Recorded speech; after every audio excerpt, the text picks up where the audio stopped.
Вообще в интернете все компании работают на приглашениях.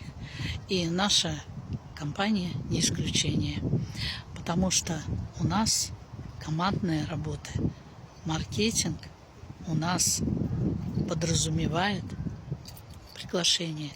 И когда мы начинаем приглашать кого-то, кто-нибудь начинает писать комментарии, что тут какая-то инфобабка выступает, зовет, да еще пишут проплаченные.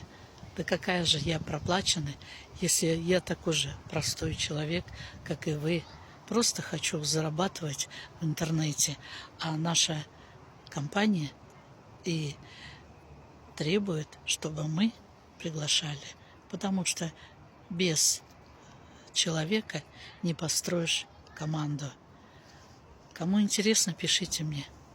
Ссылка под шапкой моего профиля.